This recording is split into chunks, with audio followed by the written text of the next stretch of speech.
Hola. Ahí está, ahí nos escuchás. Ahí se escucha bajito, pero se escuchan. Bueno, ahí le vamos a pedir entonces que suban un poco del volumen. Buenas noches, Jimena, ¿cómo estás? Muchísimas gracias por la comunicación. No, por favor, gracias a ustedes por haberme convocado. Jimé, ¿cómo andás? Muchísimas gracias. Bueno, como lo hablábamos detrás de cámara, la idea es cómo hacemos los padres o las personas acá de menores para tratar de romper un poco este mito social de que los niños no van al psicólogo porque muchas de sus actitudes son cosas de niños. Bien, o bien también pensar esto de que tienen que tener una demanda o un problema para la consulta. Claro. Primero que nada me presento, soy Jimena Fernández, soy licenciada en Psicología de la población infanto-juvenil y adultos jóvenes.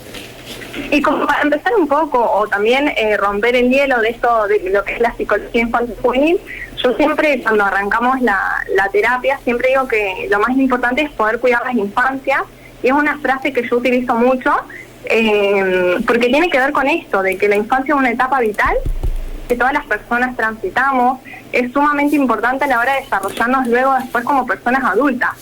Tiene que ver con esto del caminito en donde construimos las futuras relaciones para luego, para generar vínculos, para generar afectos. Por eso es que los adultos, que somos los responsables de cuidar a los niños, se merecen toda nuestra protección, nuestra atención. Y esto, ¿qué tiene que ver cuando uno tiene que consultar al psicólogo o cuándo hacerlo? Yo siempre digo que primero tenemos que prestar atención en poder crear con nuestros niños un vínculo de confianza. ¿Qué quiero decir esto? Que como padres o cuidadores que trabajamos con las infancias tenemos que generar una seguridad, protección, confianza en ellos para luego poder escucharlo. Yo hago mucho hincapié en esto de que tenemos que ser padres o cuidadores, ¿no?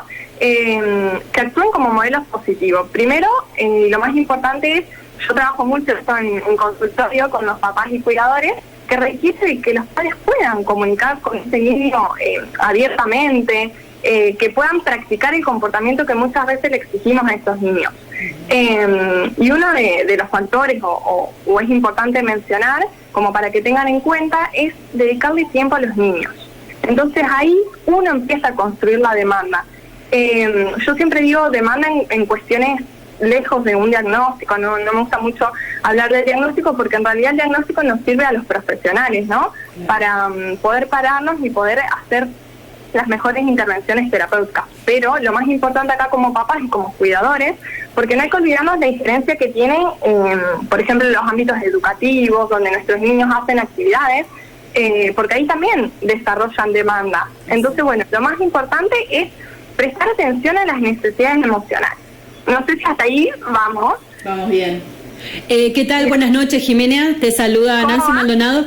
Mi pregunta tiene que ver con las sesiones.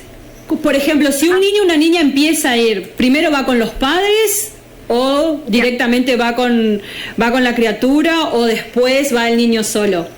Bien, te comento un poco cómo trabajamos nosotros. Primero, se construye una demanda que justo ahí va con esto de las necesidades emocionales. Termina esto chiquitito y respondo a tu pregunta. ¿Qué prestar atención para hacer una consulta? Vamos como más ahí a lo concreto. Sí. Primero, tenemos que prestar atención a los llamados de atención que los niños nos hacen. Por ejemplo, cuando los papás o cuidadores no tienen las herramientas adecuadas para sostener una situación, cuando desean esos papás aprender sobre las emociones de sus hijos, porque posibles consultas también tiene que ver, por ejemplo, con las relaciones vinculares dentro de un ámbito familiar, o tan solo aquellos papás o cuidadores que quieren aprender a escuchar a su hijo desde otro lugar, porque hoy la verdad que estamos inmersos en la sociedad con muchas temáticas. Entonces, bueno, siempre digo que lo principal es prestar atención a las necesidades emocionales. Bueno, entonces ahí se construye una demanda, por ejemplo. Que esto no tiene que ver con que un niño tenga que tener una problemática para llegar al consultorio. Bueno, la primera sesión, la primera entrevista, yo siempre la hago con el adulto responsable del niño, ya sea papá, mamá, ambos. Cuando son papás separados, siempre me tomo el tiempo de, si tienen una buena vinculación, poder venir juntos, eso ayuda muchísimo al proceso terapéutico, y si no, sí, me tomo 2 sesiones para tomarle la entrevista propiamente dicho a cada papá, y destina al niño, ¿no? porque bueno, son niños menores que no pueden construir una demanda en una primera instancia con alguien que no conoce. Entonces lo correcto es tomar una primera entrevista con los papás o el adulto responsable. Luego ahí se construyen objetivos de lo que estos papás vienen a demandar, ¿no? O la construcción de esta problemática que se desarrolla en torno a su niño, y ahí bueno, hacemos objetivos y yo ya ahí trabajo desde mi plan terapéutico que tengo que trabajar con este niño que se me presenta en consultorio. Como que así empiezan las sesiones. Bien. Jimena, te pregunto, hay situaciones, vos hablabas de establecer o fomentar una relación de confianza, ¿no?, entre el adulto responsable y el niño o la niña. Hay situaciones, por ejemplo, que los niños te transmiten a vos en sus espacios terapéuticos o circunstancias que los papás desconocen o que el adulto responsable desconoce. Muchas veces lo que se traslada a sesión es esto de, yo creo que todavía sigue ese paradigma del castigo o del miedo a decir algo. Como que los niños, primero no solo que entablan un encuadre terapéutico conmigo de confianza como para llegar a eso, pero sí, se ha trasladado eso de quizás te lo cuenta vos, pero no se lo digas a mis papás. Que obviamente eso tiene que ver con mi secreto profesional y la relación con ese niño, que no es que uno se lo transmite directamente a sus papás, a ese miedo o a esa circunstancia que ellos están transitando, pero sí, se elabora y se trabaja para que ellos puedan entablar ese vínculo que no me deja, o sea, por ejemplo, yo como niños no le deja transmitírselo a sus papás. Sí, se ve muy frecuente, por esto del miedo, porque me van a castigar, porque no voy a ir a fútbol, por ejemplo, sigue instaurado como eso. Claro. Sí. Jime, y un poco esto de que si bien la medicina fue avanzando en muchos aspectos, los profesionales ahora en salud por ahí se especializan en otras áreas que antes los médicos lo trataban a lo mejor de una manera más conservadora. Todavía existe, claro, existe esto de por ejemplo, de muchos pediatras no es necesario que vaya al psicólogo. Lo vamos a resolver seguramente, el dolor que tiene es algo pasajero, alguna maña porque no la dejé hacer tal cosa. ¿Cómo estamos parados ante este aspecto?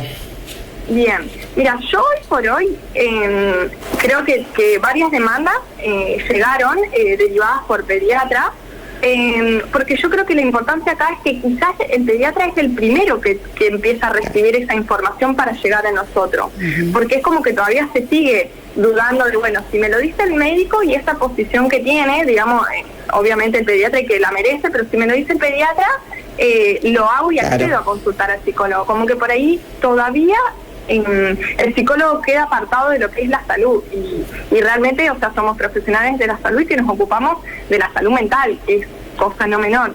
Exactamente. Hoy por hoy tengo muchísima demanda por los pediatras y a mí me gusta cuando son pediatras que trabajan en equipo. ¿Por qué digo en equipo? Porque se logra hacer que se construya una demanda en conjunto y ahí comenzamos a trabajar, no solo yo, sino también con esta familia, con el pediatra, y elaboramos como un plan terapéutico respectivo a los tiempos de ese niño. Es como que se puede recabar información teniendo las dos disciplinas. Si bien cuesta y hoy todavía la salud mental como que está ahí en auge, pero bueno, ha avanzado un montón. Sí, yo verdaderamente recibo derivaciones por pediatra, por diferentes motivos y consultas, ¿no? Que claro, después yo las elaboro propiamente con esos papás, pero bueno, la demanda y la primera parte es como que ese caminito ya se está empezando a construir. Así que sí, podría decir que de a poco vamos. ¿Y con las escuelas, por ejemplo? Bueno, con la escuela muchas veces es todo un tema, porque ¿qué pasa? Yo creo que hoy por hoy tendría que haber otra construcción más abierta, en el sentido de que la escuela hace la demanda, se la hace a los papás, ¿no? No demanda directamente una derivación, se lo hace a los papás, les sugieren que ese niño tiene que ir al psicólogo, por ejemplo. Entonces yo creo que eso sí es un trabajo aislado, porque tengo muchos niños y papás que llegan, vos sabés que me está preguntando la seño cómo va, se avance con el psicólogo, como que por ahí lo hacen como muy aislado, y en realidad es una construcción en conjunto, porque no nos podemos olvidar que el ámbito educativo tiene muchísima injerencia en esos niños, porque pasan muchas horas de su día ahí. Entonces no puede ser algo aislado. Yo como que siempre lo repito, y bueno, y a la hora de por ahí solicitar informes, yo siempre le cuestiono esto a los papás, de que no es solicitar un informe por solicitar, porque detrás de ese informe hay todo un trabajo terapéutico en el cual se tiene que hacer en conjunto, de decir, bueno, yo envío estas indicaciones, ¿qué pensás vos que pasás mucho tiempo con ese niño? Como que el ida y vuelta muchas veces se ve quebrantado, y además mi corta experiencia con los ámbitos educativos. Y además muchas veces los niños expresan su emocionalidad de forma distinta en el ámbito escolar que la expresan en la casa, ¿no? Entonces quizás pueden mostrar otros rasgos que los papás no pueden ver en esas horas que están en la escuela.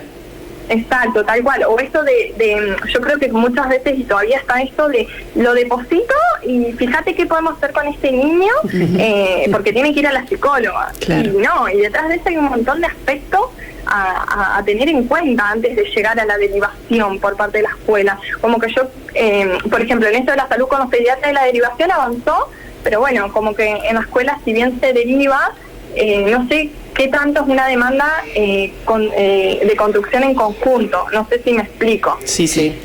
Jimé, la pregunta tiene que ver, vos hablabas recién hoy de que se da la casualidad o tuviste la oportunidad de atender chicos que no era necesario tener una problemática.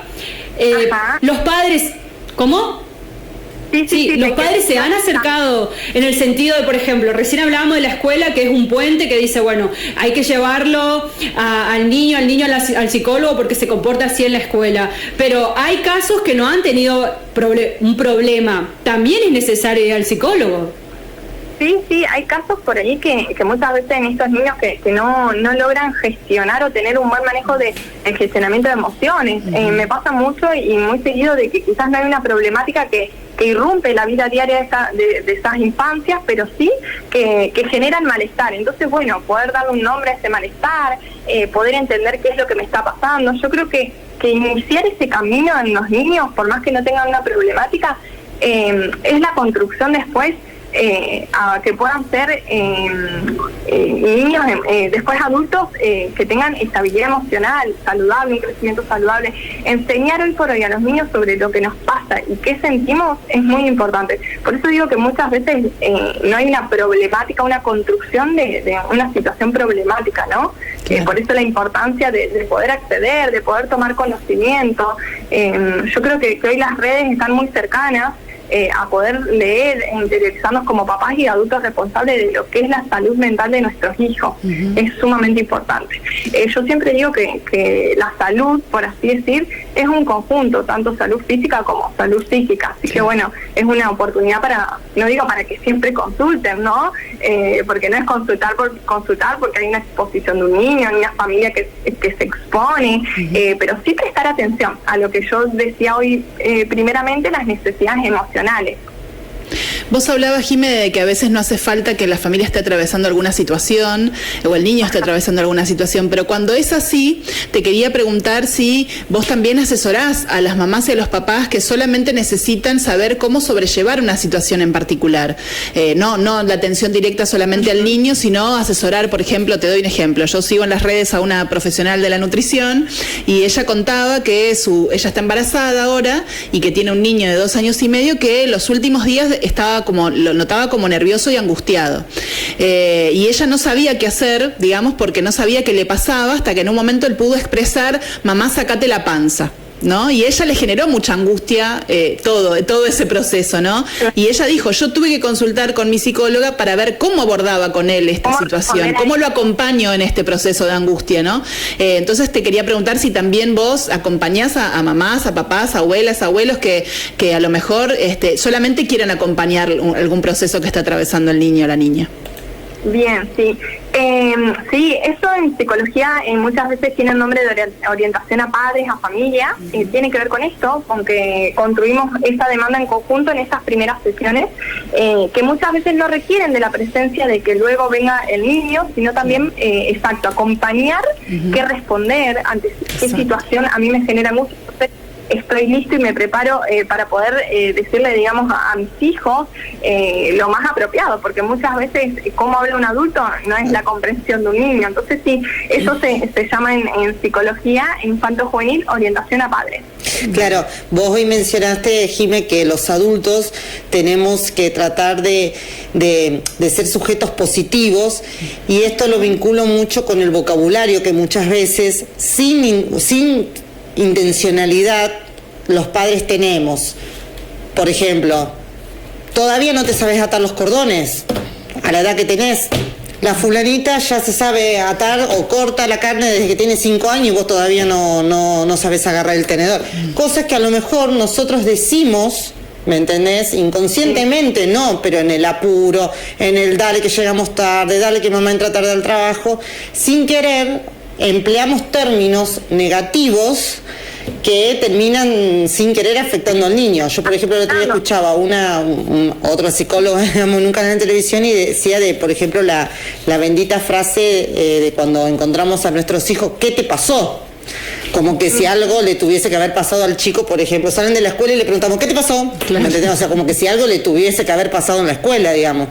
O también la pregunta constante de, ¿cómo le fue hoy, señor? ¿Cómo se portó? Claro.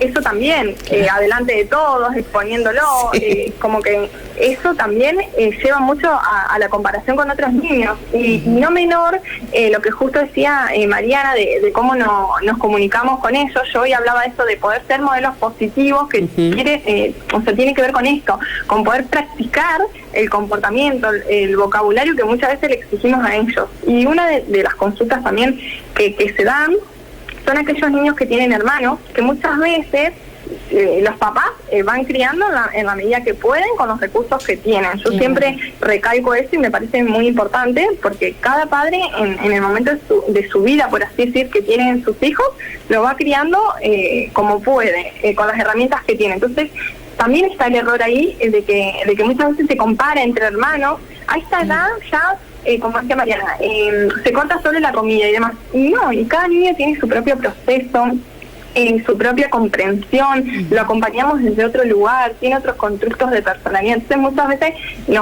como papás nos cuesta eso de poder corrernos de ese lugar y que ese niño haga otras cosas diferentes. Y también entender que las haga diferentes no está mal, que tiene sus tiempos. Entonces, bueno, es todo muy nuevo, y yo creo que hoy por hoy es re favorable las consultas que hacen, como que hay muchísima demanda, y yo celebro eso, porque es decir, bueno, acceden y son papás que escuchan. Eso para mí es re importante. Yo estoy muy contenta por eso. Qué bueno. Jime, te agradecemos mucho por esta comunicación. No queremos recargarte de pacientes, pero si querés contarnos dónde te pueden encontrar. Dale, primero que nada agradezco un montón que me hayan convocado y a disposición. Bueno, yo lo primero que voy a decir antes de decir dónde trabajo es que siempre consultemos a profesionales. Exacto. Yo tengo una red social que, bueno, la voy a mencionar, que es Jimena Fernández, o sea, PSI.Jimena Fernández. Y yo siempre recalco en las redes que las utilizo a modo informativo y preventivo para dar a conocer la salud mental. O sea, no es un medio en el cual me consulten diagnóstico ni consultas, porque ustedes imagínense que eso requiere de mucho tiempo, de intervención. Entonces yo meramente son para prevención de la salud mental y poder llegar a más personas, que yo creo que es lo más importante. Bueno, ahora vamos a dónde me pueden encontrar. Sí. Bueno, yo trabajo en la clínica de rehabilitación en Candioti. Me pueden encontrar lunes y viernes, y tengo mi consultorio en Consultorios Quiroga, acá en Recreo, martes y miércoles. Bien, que queda en Mariano Quiroga y Pío 2. Mariano Quiroga 1105. Perfecto. 1105. Excelente, entonces. Bueno, Jime, te agradecemos muchísimo, y seguramente durante el año te vamos a molestar otra noche para que hablemos de otro tema que tenga que ver con la salud mental de las infancias. Y los jóvenes también, que están complicados los adolescentes. Por tener en cuenta, y bueno, a poner el ojo en esto, en escuchar las demandas emocionales de los niños, esas necesidades, o sea, recalcar eso, porque bueno, hay que cuidar las infancias. Así que nada, muchísimas gracias a ustedes por haberme convocado. Gracias a vos, Jiménez. Dale, muchas gracias. Chao, buenas noches. Hasta Hasta luego, buenas noches. Hasta luego. Teníamos entonces la comunicación con la licenciada en psicología Jimena Fernández. Estáis acá en la ciudad de Recreo, es una genia, sabe un montón, aprovechenla, que es una hermosa herramienta para poder relacionarnos también de otra manera con nuestros niños, y escuchémosla porque dijo un montón de cosas interesantes. Pensaba particularmente en cuando ella mencionó el tema de las derivaciones de los pediatras, y pensaba en, no sé, en los centros de salud barriales donde el pediatra se sienta a atender 20 chicos con cuadros de enfermedades respiratorias, que es un saque, pase, porque tengo 20 pibitos. Hasta qué punto, digamos, cuántos casos sin ver, sin analizar, sin poder hacer una derivación, los hospitales desbordados, los psicólogos que no dan más porque hay un solo psicólogo capaz en el hospital de niños, o sea, todo esto que lleva, digamos, a que no se pueda canalizar, porque todo bien, digamos, hablamos con Jimena, pero sabemos que a lo mejor su público es gente que pueda pagar porque la obra social no cubre, gente que por ahí puede tener un acceso, digamos, a pagar, porque obviamente ella estudió y tiene que trabajar y tiene que vivir como todos lo hacemos, pero pienso en estos casos, digamos, en la cantidad de chicos que no pueden tratar estos